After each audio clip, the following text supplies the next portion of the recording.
এখনও সমাজের অধিকাংশ যুবক বা অধিকাংশ বয়স্ক মানুষ, নারী পুরুষ নির্বিশেষে তারা চান যে একটু ভালো চলবেন। তারা বুঝতে পারেন যে এটা পাপ, এটা অপরাধ, এটা করা ঠিক না, এটা করা দরকার, কিন্তু কেন জানি করা হয় না।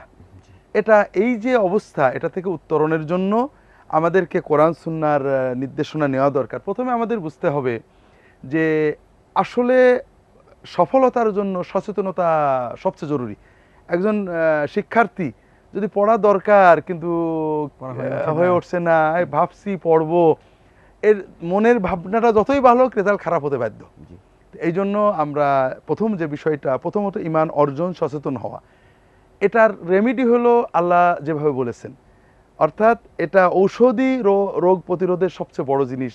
সেটা হলো যে আল্লাহ যেটা মূল দিয়েছেন, আমাদের 5 ওয়াক্ত নামাজটা যে কোনো মূল্যে সংরক্ষণ করা। এই 5 ওয়াক্ত নামাজই আমাদেরকে ঈমান রক্ষা করবে, ঈমান বৃদ্ধি